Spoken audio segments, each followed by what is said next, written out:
Your most recent book that came out, I believe, in December 2023 is The Buddhist and the Ethicist. And something that immediately jumped out at me about this book is that I think you're a famous atheist. So I was wondering how this came about.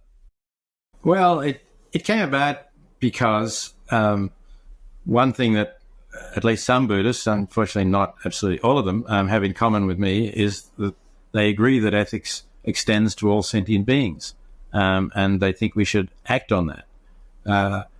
And because of that, a Buddhist female monastic called Shi Wei, who lives in Taiwan, invited me to a conference about animal welfare and what we should be doing about it. And she actually was the founder of that animal welfare organization. So we got to know each other a little. We traveled to another town in Taiwan on a train, and although her English isn't great, we could talk enough for not only about animals but about other ethical issues, because I learned that she'd written a book called Buddhist Normative Ethics, which is available in English. I found that there were interesting convergences and interesting divergences, and I thought it would be worth exploring that and seeing what the common ground is between Buddhists and secular, as you say, atheist utilitarians like me. She liked the idea and invited me back on another occasion where we went to a Buddhist meditation center in a beautiful spot on a mountaintop where there are a lot of Buddhists learning meditation and meditating. And I stayed up there for about 3 days, ate delicious vegetarian Chinese food, and we had these long dialogues, which we videoed. When we transcribed the videos, because Xiao Wei wanted to be accurate in her language, we did use a translator. So although, we spent a lot of time in the dialogue, of course, you only get half as much.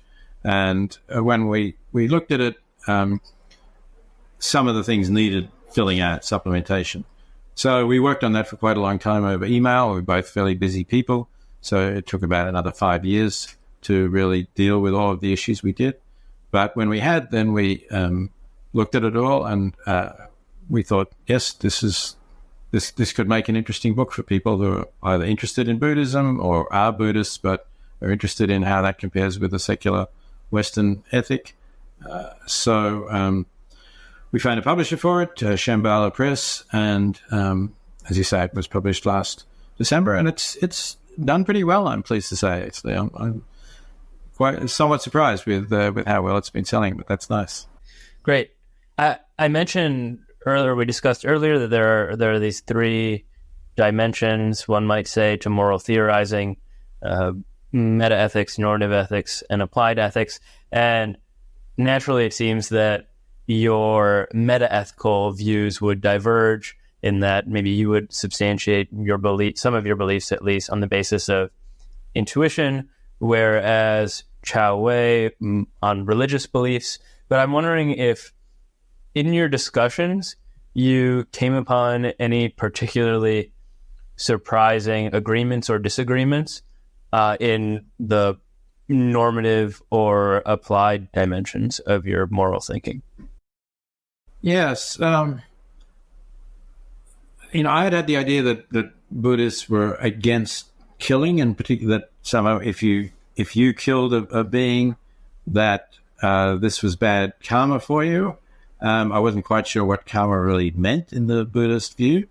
But so one surprise was that Buddhism is less absolutist than I had thought about this. Yes, it does think that killing is bad, but there are circumstances in which killing is justified. And Xiao Wei described some of them in the book and talked about an ancient Buddhist narrative in which killing is regarded as justified. So that was interesting. And we talked about this bad karma idea, and so Xiao Wei explained the concept of karma as she sees it, which is one of the interesting things about her view of Buddhism is that there are some things that are basic to it and to Buddhist ethics, and there are other things that you can either believe or not, and they're not. It's not like a central part of the creed.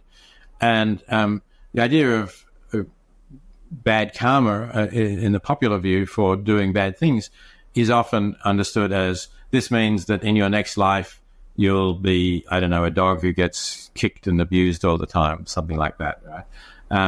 And obviously I don't believe that there is a next life, let alone one in which you are a dog, whatever it might mean for you to be a dog.